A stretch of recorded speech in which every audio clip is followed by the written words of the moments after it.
Heating effect of electric current कल हमने पढ़ना शुरू कर दिया। आज उसके आगे बात करेंगे, उसके कुछ न्यूमेरिकल्स करेंगे। लेकिन उसके पहले कल हम जो कॉम्बिनेशंस के रेजिस्टर्स के कॉम्बिनेशन के हम जो क्वेश्चंस कर रहे थे, उसमें मैंने आपको होमवर्क के लिए क्वेश्चन दिया था। अच्छी बात यह है कि बहुत लोगों ने उसको अच्छे से अटैम्प्ट किया, लेकिन बहुत सारे लोग उसमें चूक भी गए, गलती हो गई उसमें। और गलती जहाँ हो गई वहाँ पे हमको ये समझ जाना चाहिए कि एक छोटा सा कंसेप्ट अभी भी मिसिंग है। जिन लोगों ने उसको गलत कर दिया है या जिन लोगों ने लिखा है कि हमको तो ये आ ही नहीं रहा, कोई बात नहीं, नहीं आ रहा है तो भी कोई बात नहीं, गलत हो गया तो भी कोई बात नहीं। इसीलिए तो आपको न्यूमेरिकल दिया था कि पता चल जाए कि किसको ठीक से समझ में नहीं आया, तो हम उसको फिर से समझ लेंगे। इस क्वेश्चन को मैं एक बार आपको करके दिखा दूंगा तो आपको क्लियर हो जाएगा कि हमें एग्जैक्टली करना क्या था, क्या पूछा गया था। देखो, अपना सिंपल कंसेप्ट है कि हमने कुछ कैलकुलेशंस जो हमें एक न्यूमेरिकल में मिले थे वो हमने कर लिए। अब हमारा कंसेप्ट क्या है जो आपको याद रखना है कि हमारे पास एक तो ये वाला रजिस्टर है और एक ये पूरा कॉम्बिनेशन है। इसका रिजल्टेंट रेजिस्टेंस हमने इक्विवेलेंट रेजिस्टेंस 2 ओम निकाल दिया हुआ है। ये 0.5 ओम है, ये पूरा मिला करके 2 ओम है। तो मैं यहाँ पे इसको अब R1 बोल दूंगा अपनी नई सिचुएशन के लिए। ये R1 है जो कि 0.5 ओम है, ये R2 है पूरा का पूरा कॉम्बिनेशन। समझ लो इसकी जगह एक सिंगल रेजिस्टर R2 है जो 2 ओम का है, और फिर तीसरा वाला जो है वो R3 है, दैट इज 0.5 ओम। ठीक है, हमें ये कहा गया है कि इस कॉम्बिनेशन में ये वाला जो रजिस्टर है इसमें कितना करंट पास होगा कैलकुलेट करो। ठीक, ये तीनों यानी R1, R2 the combination and R3, ये तीनों सीरीज कॉम्बिनेशन में है, सीरीज में जुड़े हुए हैं। तो इन तीनों का जो इक्विवेलेंट रेजिस्टेंस हमने टोटल निकाल करके और करंट भी हमने निकाल दिया, हमें ये पता है सब में I is 1A, 1 ampere current जा रहा है। सीरीज में है तो 1 एम्पियर करंट ही सब में जाएगा, लेकिन यहाँ से 2 पार्ट्स हो जाएंगे। मैंने कल आपको हिंट भी दे दिया था कि यहाँ से 2 रास्ते हो जाएंगे, थोड़ा करंट यहाँ जाएगा, थोड़ा करंट यहाँ आएगा, I1 एंड I2। तो हमको ये I1 निकालना है। ठीक है, तो हमारे पास यहाँ पर हमने इसका रेजिस्टेंस निकाला हुआ है 2 ओम। और आप में बहुत लोगों ने ये गलती कर दी कि उन्होंने ये जो 2 ओम निकाला था, ठीक है कि सबका 2 ओम है इक्विवेलेंट रेजिस्टेंस, उसको 2 ओम के हिसाब से उन्होंने देखा कि अच्छा ये कितना है, ये 3 ओम है, ऊपर लिखा हुआ था 3 and 3, ये 3 था तो हमने 2 ओम। कुछ लोगों ने इसे 2 ओम मान करके कर दिया है, कुछ लोगों ने 3 ओम तो उसको ले लिया है, लेकिन ये करंट निकालने के लिए उन्होंने पोटेंशियल डिफरेंस जो है वो पोटेंशियल डिफरेंस 3 वोल्ट ले लिया है कि 3 volt is the potential difference. ये वाली गलती जो है ये थोड़ा सा गड़बड़ है कि अगर हम यहाँ पर 3 वोल्ट मान लेते हैं पोटेंशियल डिफरेंस तो गलती तो होगी ही होगी। बेसिक कंसेप्ट्स की प्रॉब्लम हो गई यहाँ पे, वो हमको बहुत ध्यान से समझना है। याद करें, हमने कहा था कि सीरीज कॉम्बिनेशन में the total voltage will gets divided into as many parts as the resistors are connected in series. तो अगर ये और ये कॉम्बिनेशन और ये 3 रजिस्टर हमने माने R1, R2 एंड R3, तो voltage will also get divided into 3 parts, है ना। तो यहाँ जो वोल्टेज होगा वो कितना होगा, वो हम कैसे निकालेंगे, यहाँ वोल्टेज कैसे निकालेंगे, वहाँ वोल्टेज कैसे निकालेंगे, उसके लिए बड़ा सिंपल है।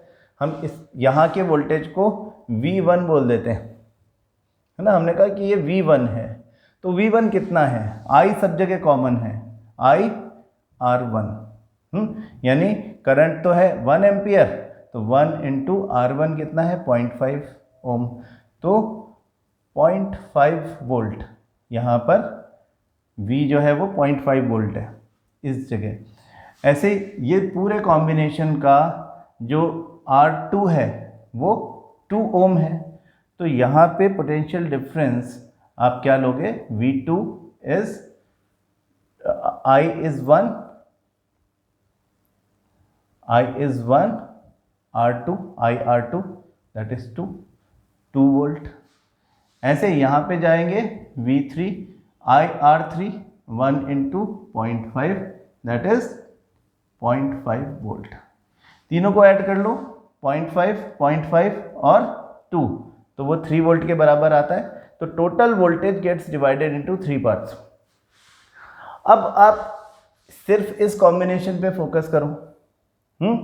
अब आपका फोकस होना चाहिए ये वाला कॉम्बिनेशन, ओनली दिस।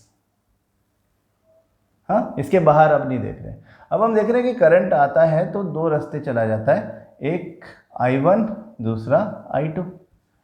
तो हमें I1 निकालना है और I1 निकालने के लिए हमारे पास जो पोटेंशियल डिफरेंस है वो पोटेंशियल डिफरेंस 2 ओम है। हाँ, लेकिन 2 वोल्ट है।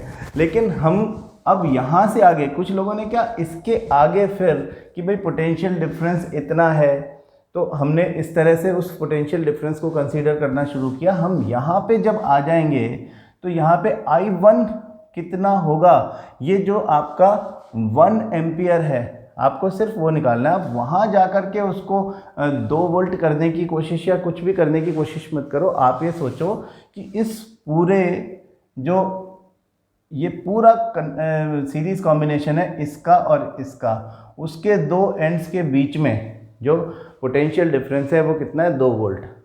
हाँ, और इस पूरे के पूरे का जो कंबाइंड रेजिस्टेंस है वो है 6 ओम, है ना। 3 + 3 6 ओम। तो आपके पास V है और R है। तो अब आप I जो I1 निकालोगे वो इन दोनों में सेम करंट जाएगा। ये कंसेप्ट कभी मत भूलो। I यहाँ पे I1 क्या होगा, I1 would be equal to V upon R1। अब ये जो R इनका कंबाइंड है उसको मैं R1 बोल रहा हूँ। तो ये 3 ओम था, वो भी 3 ओम था, दोनों मिला के 6 ओम हो गए। और वोल्टेज हमने अभी अभी निकाला है 2 वोल्ट। तो 2/6 that is 1/3 that is 0.33 ampere. 0.33 ampere current ही इसमें जाएगा, इस वाले में। और क्योंकि ये सीरीज में जुड़े हुए हैं तो 0.33 एम्पियर करंट ही इसमें जाएगा। टोटल 1 एम्पियर करंट में से 0.33 करंट इन दोनों में जा रहा है क्योंकि ये दोनों सीरीज में जुड़े हुए हैं। तो ये बात आपने ध्यान रखनी है। अगर आपसे ये पूछा जाता कि इसमें निकालो तो आप I2 क्या निकाल देते?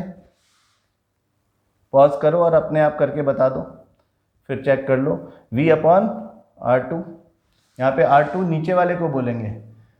ये कितना था, ये भी 3 ओम था।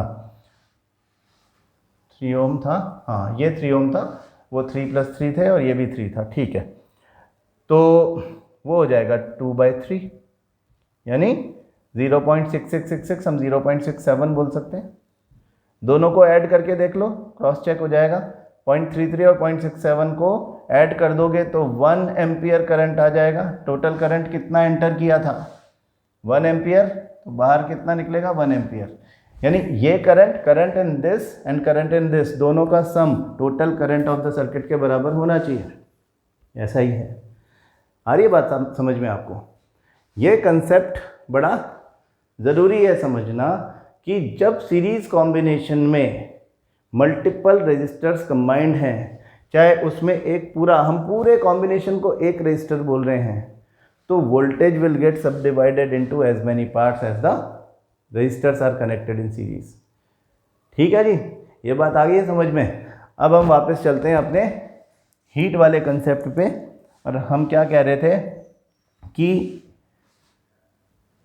जूल्स लॉ ऑफ हीटिंग कहता है H = I² RT। कहाँ से आई थी ये बात, जल्दी जल्दी रिवाइज कर लेते हैं। हमने कहा कि एक बात तो ये कि जो वोल्टेज होता है V पोटेंशियल डिफरेंस वो होता है W/Q, और जो पावर होती है वो होता है W/T। तो from this the work done to move a charge across a circuit is V × Q, और from this the work is equal to power into time P × T। तो इन दोनों को बराबर मान सकते हैं क्योंकि ये भी W है, ये भी W है, इन दोनों का वैल्यू सेम है, तो हम कहते हैं V into Q is equal to P into T. हाँ, और we can also say that P equal to V into Q upon T. इस T को उठा के इसके नीचे रख दिया, और Q अपॉन टी तो I है, ये तो हमें मालूम ही है, तो P equal to V into I। हाँ, the work done in a circuit is equal to the energy provided from the source to the circuit। E और W बराबर है ना, तो E क्या है फिर, P इंटू टी है कि नहीं है, P इंटू टी है तो वो VIP है, तो VIT है कि नहीं है।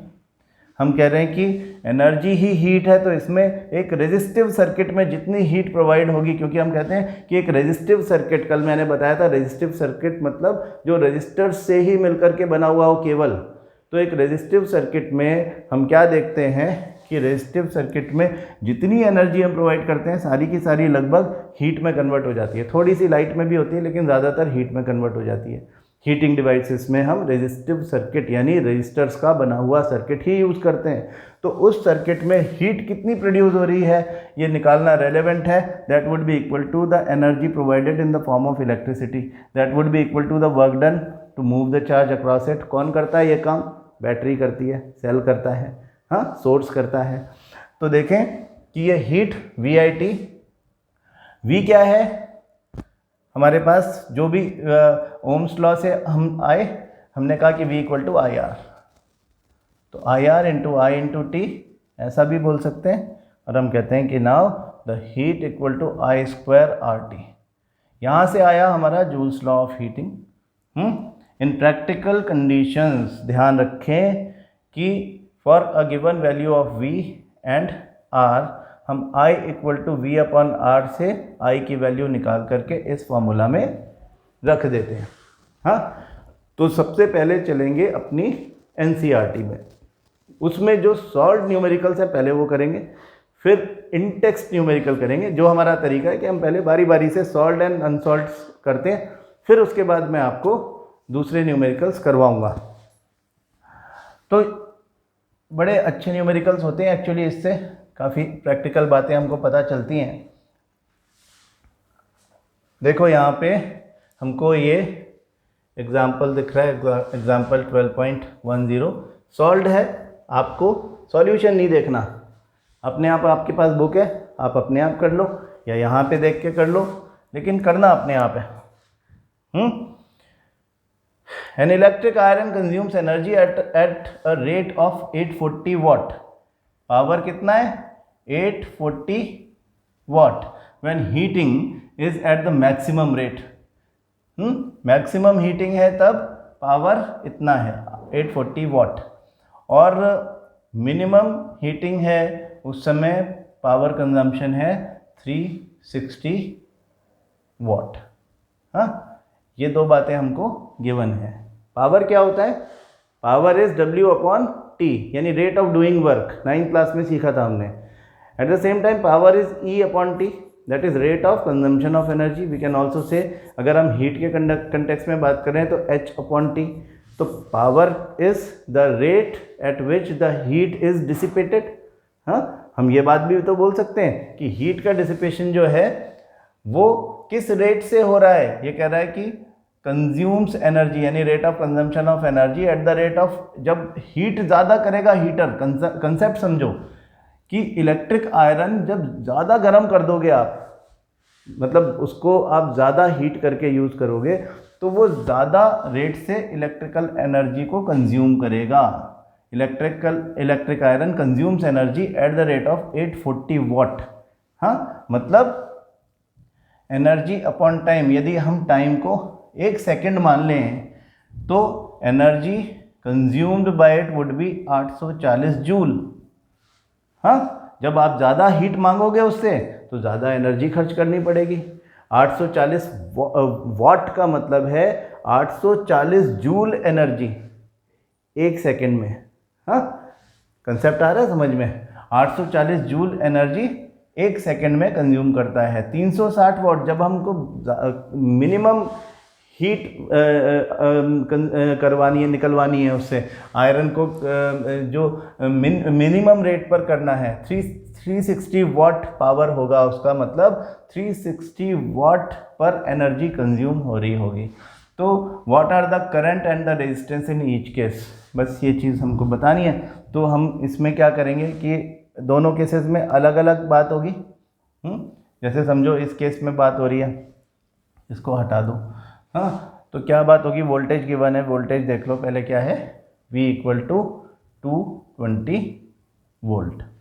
तो सिंपल है कि अगर करंट पता लगाना है तो हमें फॉर्मूला मिल गया है P equal to V I. ये फॉर्मूला याद रखेंगे हमेशा, I equal to P upon V. P is 840 upon V is 220। हाँ, ये आपका मैक्सिमम करंट, आप इसे कैलकुलेट करोगे तो 3.82 एम्पियर आएगा। आप बोलोगे कि आपने इतनी जल्दी कैलकुलेट कैसे कर लिया? मैंने कैलकुलेट नहीं किया, मैंने यहाँ से देख के बोला है, ठीक है ना, क्योंकि मैं टाइम क्यों वेस्ट करूँ जब लिखा हुआ है ये सामने। तो आपको कंसेप्ट समझा रहा हूँ मैं तो, ठीक है। और रेजिस्टेंस तो ओम्स लॉ से निकलता है, R equal to V upon I. तो V क्या है, V 220 वोल्ट है, दिस वॉज गिवन। हाँ, V वॉज गिवन, I आपने कैलकुलेट किया है 3.82, है ना, 3.82 एम्पियर। तो इससे ये आ गया 57.60 ओम। सिंपल बात है। यही की यही चीज़ जो है वो दूसरे क्वेश्चन के लिए, मतलब I इक्वल टू 360, जहाँ पे हमने 840 लिखा था वहाँ 360 लिख करके करंट कैलकुलेट करेंगे, और फिर R 220 upon 1.64 ampere, that is 134.15 ओम। अब इसके सॉल्यूशन से हमें क्या सीखने को मिल रहा है, देखो कि जब ज़्यादा हीट चाहिए थी तब ज़्यादा एनर्जी खर्च हो रही है, इसलिए करंट ज़्यादा आ रहा है, 3.82 एम्पियर आ रहा है। और कम वाले केस में करंट भी कम आ रहा है, 1.64 एम्पियर आ रहा है। जाहिर बात है कि हमको जब ज़्यादा काम करवाना है तो करंट ज़्यादा, काम क्या है, चार्ज को चलाना। चार्ज को अगर चलाने के लिए ज़्यादा काम करोगे तो चार्ज ज़्यादा चलेगा, और rate of flow of charge he current है। तो अगर rate of flow of charge को ज़्यादा करना है तो चार्ज का फ्लो ज़्यादा कर दो, और चार्ज का फ्लो ज़्यादा करना है तो काम ज़्यादा करो। काम ज़्यादा करो मतलब ज़्यादा वोल्टेज वाली बैटरी यूज़ कर लो, या बैटरी अपनी मैक्सिमम सोर्स अपने मैक्सिमम कैपेबिलिटी पे काम कर रहा है। This is what it is.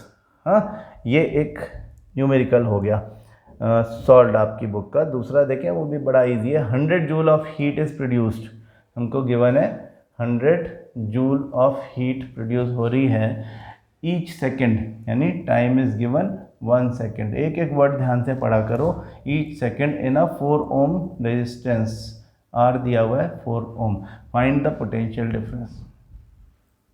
हाँ, तो आपकी बुक में जो सॉल्यूशन है उसके लिए उन्होंने क्या किया है कि हीट का फॉर्मूला लिया, Joule's law of heating, I square R T. हाँ, आई स्क्वायर आर टी से आई निकाला पहले, I equal to H upon R T under root. तो हीट है 100 जूल, आर है 4 ओम इंटू 1, आपको टाइम दिया हुआ है 1 सेकेंड, तो ये 25 हो जाएगा, और I is under root 25, that is 5 ampere. तो जब 5 एम्पियर ये आ गया तो ओम्स लॉ से पोटेंशियल डिफरेंस निकल जाएगा, V equal to I R, that is 5 into 4, that is 20 volt. ठीक है। अच्छा, लेकिन हम एक काम और कर सकते हैं। देखो कर सकते हैं कि नहीं कर सकते हैं। हमारे पास डायरेक्ट वोल्टेज के साथ भी हीट का एक रिलेशन है, H equal to V square upon R into T. ठीक है, तो यहाँ से V square is H into R upon T, और यार दोबारा लिखना पड़ेगा। हमने कहा कि v square is h into r upon T. तो इसको हम ऐसे लिख सकते हैं कि v equal to under root h into R upon T. अब t तो 1 ही है तो आप t को तो हटा दो और h और r की वैल्यू अगर आप लिख देंगे, h इज़ 100, r इज़ 4, तो ये अंडर रूट 400 हो जाएगा कि नहीं, और अंडर रूट 400 भी 20 वोल्ट ही होगा। ऐसे भी आंसर आ जाएगा, ऐसे थोड़ा सा टाइम कम लगा, लेकिन I square R T joule's law of heating है, ये बात हम ध्यान रखें। इन टेक्स्ट क्वेश्चन देखो, why does the cord of an electric heater not glow while the heating element does. What is the difference between, cord समझ गए आप, हाँ, इलेक्ट्रिक कॉर्ड, इलेक्ट्रिक हीटर का कॉर्ड जो है, कॉर्ड मतलब वो वायर जो उसमें करंट सप्लाई करता है, उसको हम बोलते हैं ट्रांसमिशन वायर। तो वो क्या बोल रहा है कि हीटर की जो कॉर्ड है जो उसके अंदर दिखती है वो रेजिस्टिव सर्किट है ना, आपने देखा होगा हीटर जब यूज़ होता है तो वो बिल्कुल रेड हॉट हो जाती है। तो ये कह रहा है कि वो तो ग्लो हो रही है, सेम करंट वायर में भी आ रहा है जिस वायर से उसको सप्लाई हो रहा है करंट, और वही का वही करंट इधर भी आ जा रहा है।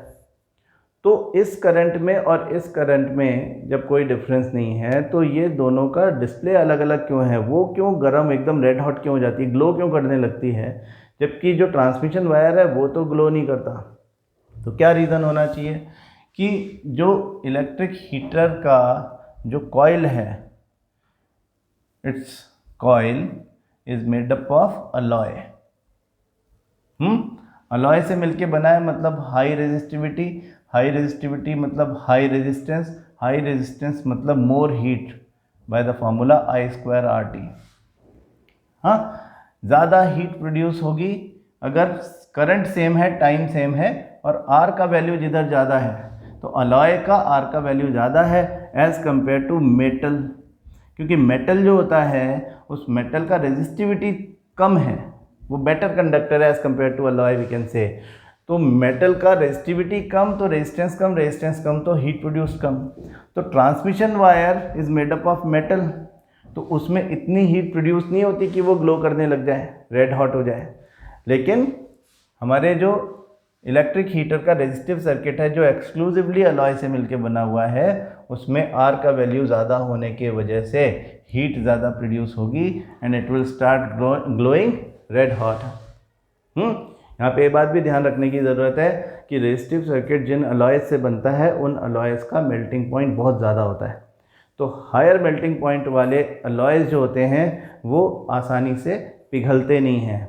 अगर हम कॉपर वायर से ये हीटर की कॉइल बना दें तो क्या होगा, एक क्वेश्चन आ सकता है ना, अपने दिमाग में तो आ ही सकता है कम से कम, कि coil is made up of, in place of nichrome wire हम उसकी कॉइल को बना दें किससे, हमारा जो कॉपर वायर है, ट्रांसमिशन वायर, तो पहली बात तो इतनी हीट ही प्रोड्यूस नहीं होगी।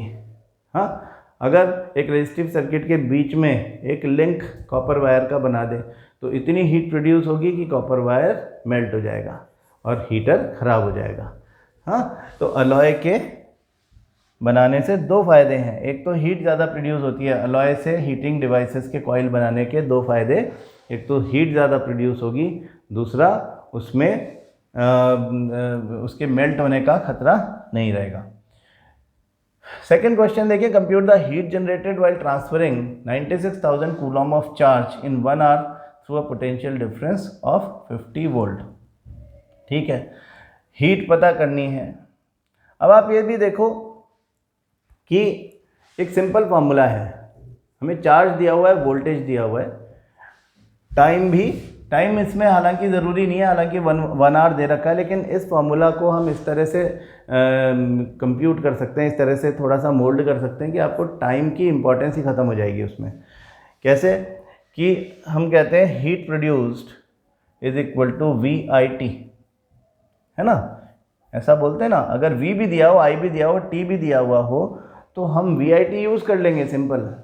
लेकिन यहाँ पे आई डायरेक्टली दिया हुआ नहीं है, तो हमारा ये फार्मूला और भी ज़्यादा, अगर चार्ज दिया हुआ है तो और भी आसान हो जाएगा। आई की जगह हम क्यू अपॉन टी लिख सकते हैं, और यहाँ पे टी पहले से है तो ये टी से ये टी कैंसिल कर दो, we will get a formula V into Q. V into Q is the heat. कभी भी ध्यान रखो, चार्ज और वोल्टेज दिया हुआ है और हीट पूछी हुई है, तो आप डायरेक्ट उन दोनों को मल्टीप्लाई कर सकते हो, क्योंकि टाइम तो 1 आवर हो चाहे 1 सेकेंड हो, टाइम तो कैंसिल आउट हो जाएगा। तो V इंटू क्यू कैसे निकलेगा? V तो दिया हुआ है 50 वोल्ट और Q दिया हुआ है 96,000 कूलॉम। तो इसको सॉल्व कर लें, 3 जीरो इसके लगा लो, 1 जीरो इसका लगा लो, और 5 इंटू 96 कर लो, 30 एंड 48 लाख जूल हीट। ये बड़ा यूनिट है तो ध्यान रखो, ये 3 जीरो को हम के बोल सकते हैं, किलो है ना, दिस इज किलो। तो 4800 किलो जूल बोल सकते हैं इसको। तो heat produced in this case is 4800 kilo joule. हालांकि आप 48 लाख जूल लिख दोगे तो भी कोई बात नहीं, ठीक है। अच्छा जी, ये हो गई बात। An electric iron of resistance 20 ohm takes a current 5 ampere, calculate the heat developed in 30 seconds. Pause करो, अपने आप कर लो, हो जाएगा ना ये तो आपसे। H equal to what is given, R is given, I is given, T is given, अपने आप दिमाग में आता है I square RT। I R और टी दे करके हीट पूछ रहा है, तो मतलब आई स्क्वायर आर टी लगाना देख रहा है आपको आता है कि नहीं आता। तो आई की जगह पे 5 का square multiplied by 20 ohm multiplied by 30, हाँ मतलब 25 इंटू 20 इंटू 30 को हम 600 लिख दें, 150 और उसके आगे डबल ज़ीरो, 15,000 जूल और 15 किलो जूल, ऐसा लिख सकते हैं, बिल्कुल लिख सकते हैं, है ना। तो ये आपके न्यूमेरिकल्स वो हो गए जो आपकी बुक में सॉल्व्ड है या इन टेक्स्ट में अनसॉल्व्ड है। बाकी हीट के न्यूमेरिकल अभी, क्योंकि हमको थोड़ा सा हीटिंग इफेक्ट भी पढ़ना है, तो हम heating effect of electric current देख लें थोड़ा सा, उसके एप्लीकेशंस कि हीटिंग इफेक्ट का मतलब क्या है।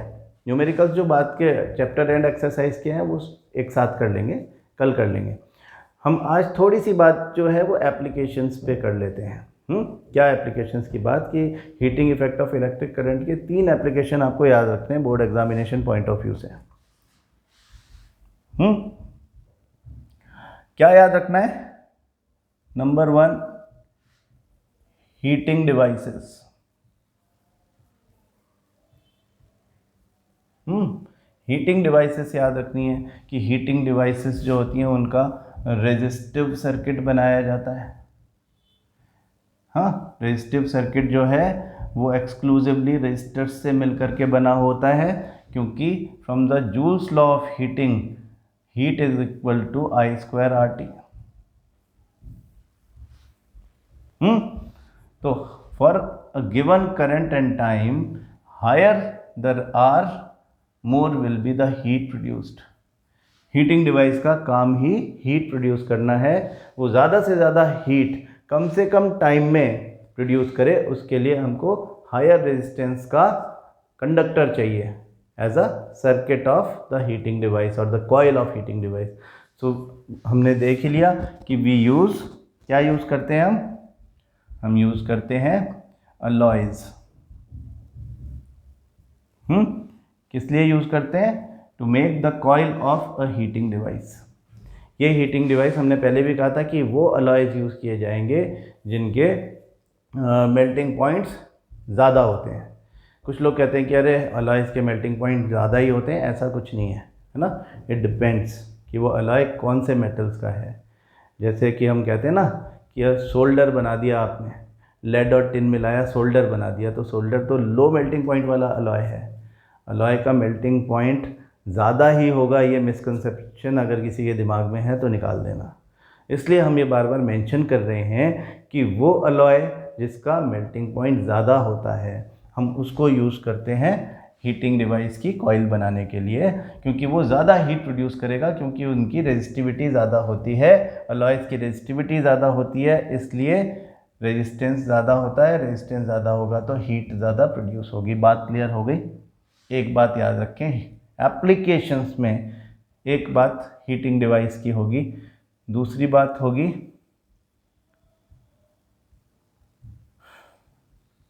Filamentous bulb. आपका जो फिलामेंट वाला बल्ब जो होता है, इसमें फिलामेंट ऑफ द बल्ब। जिन लोगों को ये बात क्लियर नहीं है कि फिलामेंट वाला बल्ब किसको कहते हैं, उनको मैं बता दूं, ऐसा बल्ब पुराने ज़माने का जिसमें इस तरह का फिलामेंट होता है। आप ये ना सोचें कि हमारी एलईडी में तो ऐसा कुछ दिख नहीं रहा, लाइट आ रही है उसमें से, ट्यूबलाइट में ऐसा कुछ नहीं दिख रहा, वो अलग चीज़ें हैं, ये अलग चीज़ है। तो फिलामेंटस बल्ब में जो फिलामेंट होता है that is made up of a metal tungsten.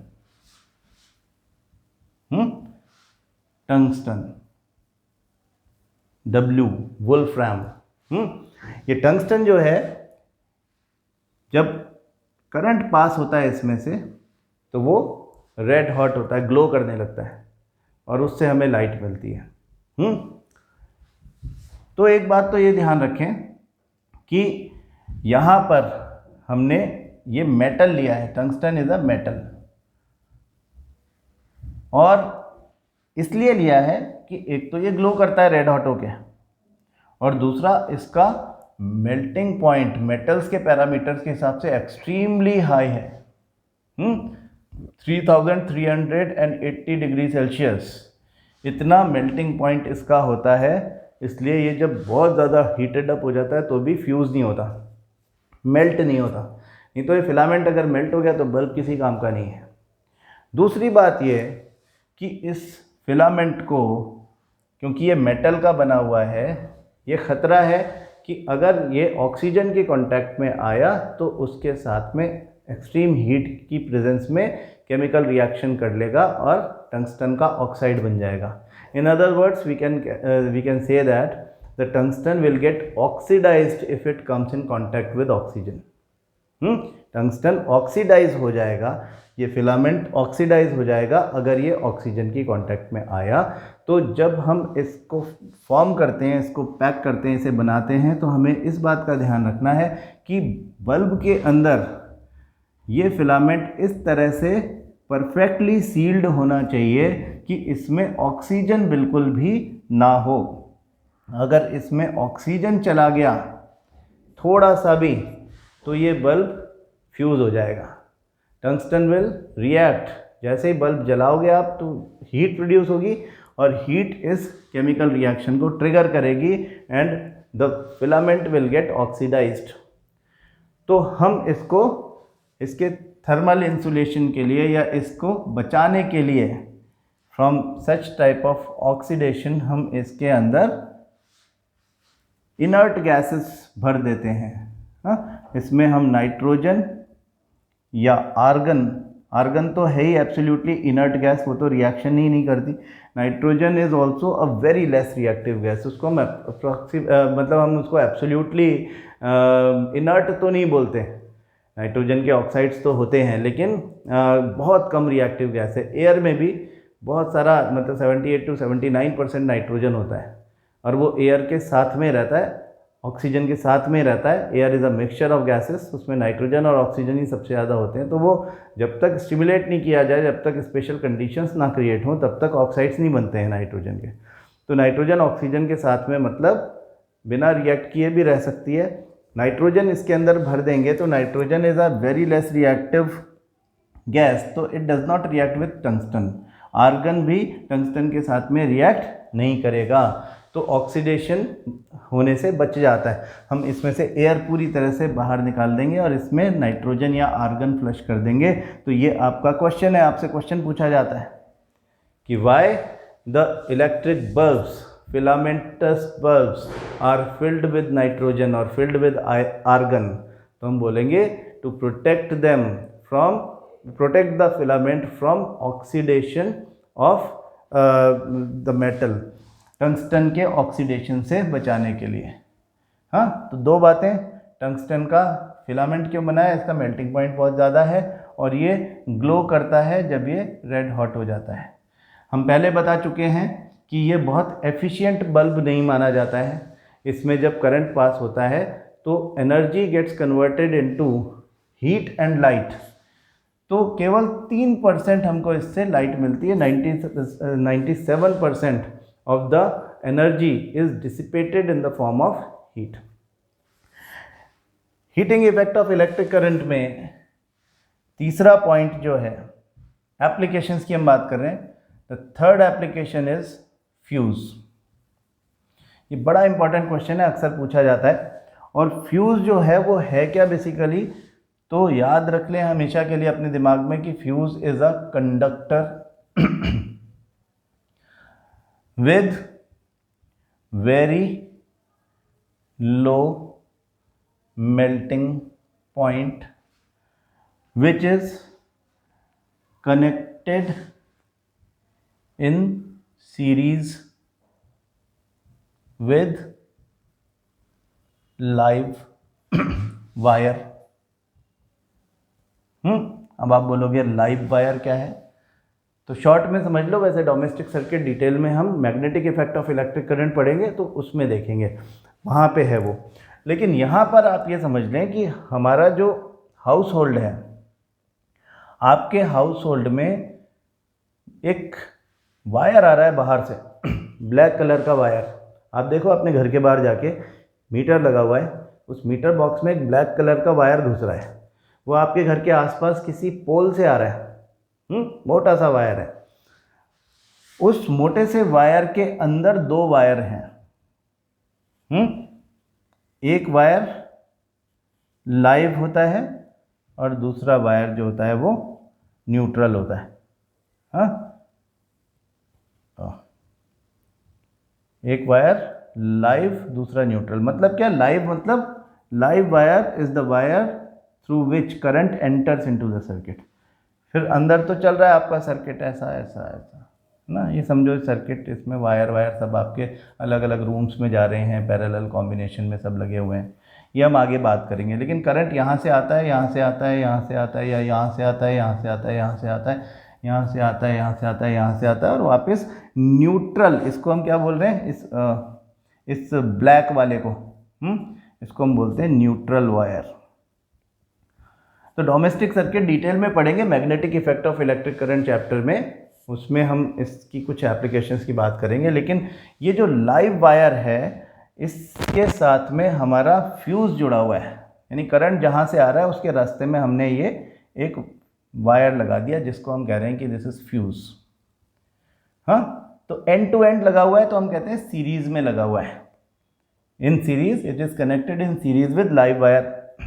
अब ये क्यों लगा है, ये इसलिए लगा है कि कभी कभी बाहर से एक्सेसिव करंट इसमें सर्किट में एंटर कर सकता है।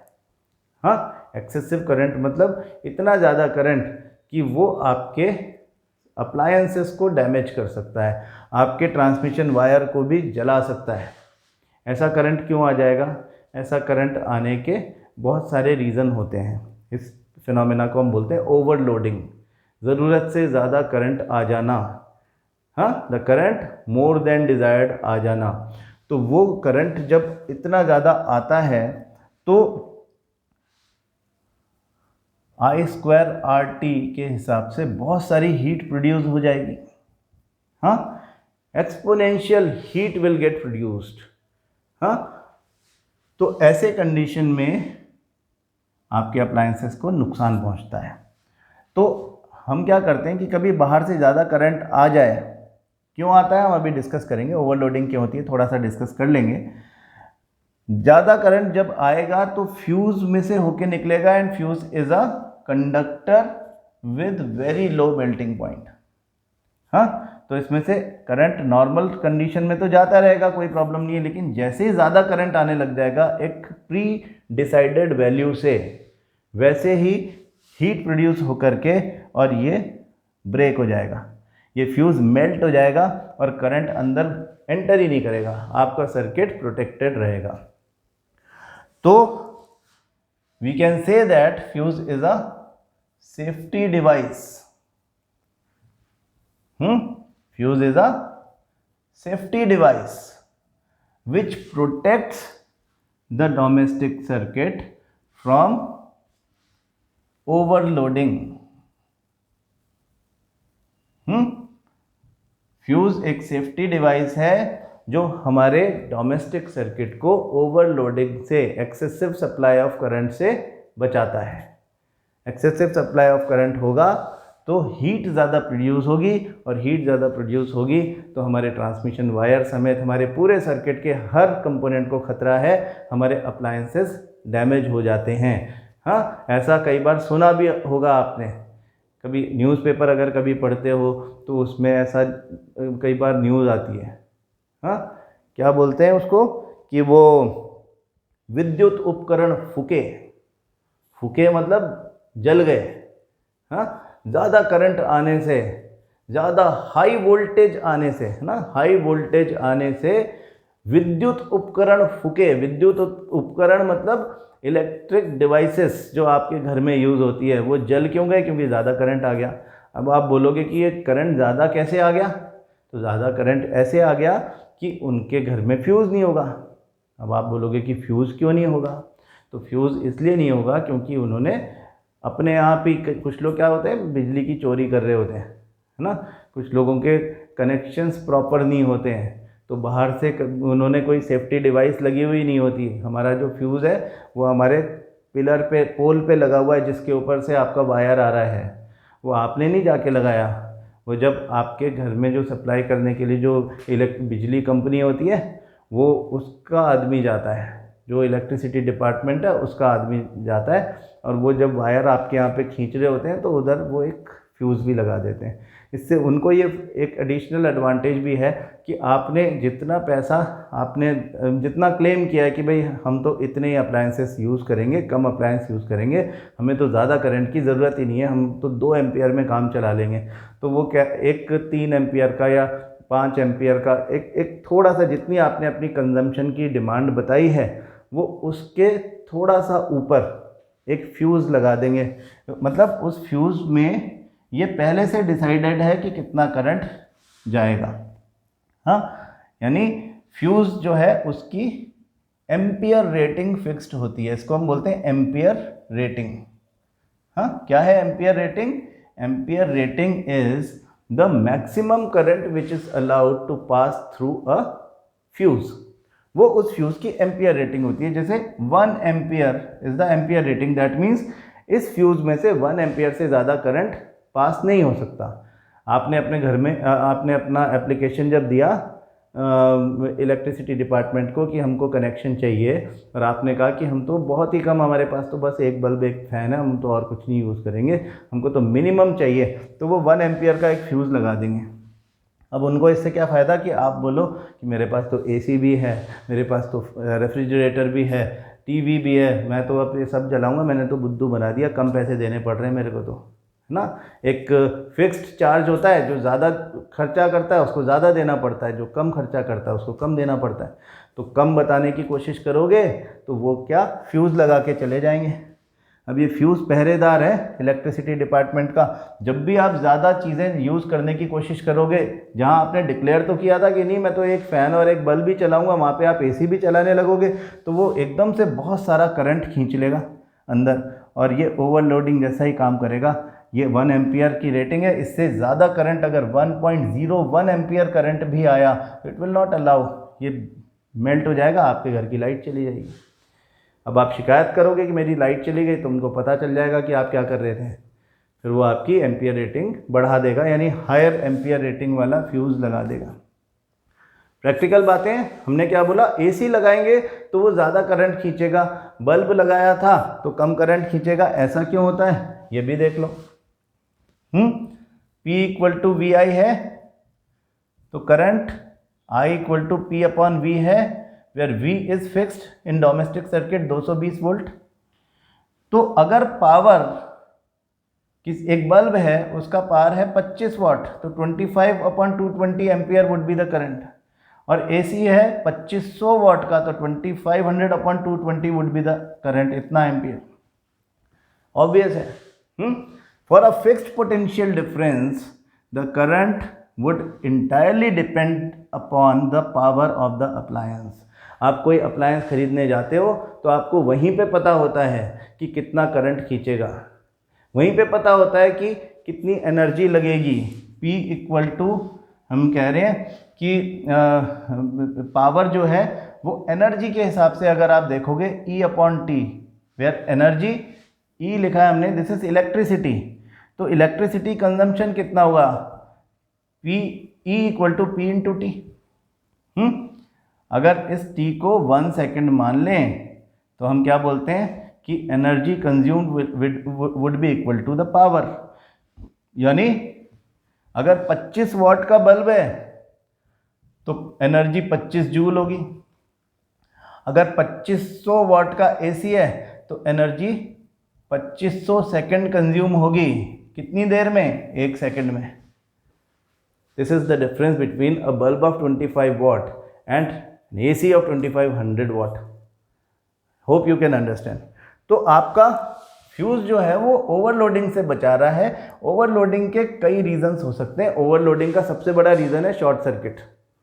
शॉर्ट सर्किट क्या होता है कि आपका लाइव और न्यूट्रल वायर अगर आपस में डायरेक्ट कांटेक्ट में आ जाएं तो आपका सर्किट जो कि अदरवाइज लॉन्ग था वो शॉर्ट हो जाता है, शॉर्ट हो गया, शॉर्ट हो जाता है। तो इतना बड़ा रास्ता जो रेजिस्टेंस ऑफर करता वो रेजिस्टेंस नेग्लिजिबल हो गया कि नहीं, और रेजिस्टेंस जब नेग्लिजिबल हो जाता है तो the current becomes exponentially high. अगर I बहुत ज़्यादा हो जाएगा तो हीट भी बहुत ज़्यादा हो जाएगी, क्योंकि heat is I square RT, R तो कम हुआ लेकिन I स्क्वायर के हिसाब से बढ़ गया, तो हीट ज़्यादा प्रोड्यूस हो जाएगी इस जगह पे और यहाँ पे चिंगारियाँ निकलने लग जाएंगी। सब प्रैक्टिकल बातें हैं, आपके आसपास हो रही हैं। आप जितना अच्छे से इसको समझ लोगे अच्छा है। तो आपको बोर्ड के पॉइंट ऑफ व्यू से मैं बता रहा हूँ कि ये 3 चीज़ें ध्यान रखनी है जब हम heating effect of electric current के एप्लीकेशंस की बात करते हैं। This we are talking about applications of heating effect of electric current. इनमें से ज़रूर क्वेश्चन आएगा। आपको इसकी प्रॉपर थ्योरेटिकल नॉलेज होना चाहिए। हाँ, कल हम हीटिंग इफेक्ट के और उसके एप्लीकेशन से एसोसिएटेड बहुत सारे न्यूमेरिकल करेंगे और फिर हम इस चैप्टर को कंक्लूड करेंगे, है ना। तो आप आज जो बातें हमने करी हैं उसको बहुत अच्छे से देखें। हाँ, जो कंसेप्ट हमारा क्लियर नहीं था कल वाले न्यूमेरिकल का, उसको भी एक बार दोबारा से करके देख लें जिन लोगों का खास करके गलत हुआ है, और फिर हम आगे बात कल करते हैं। Thank you.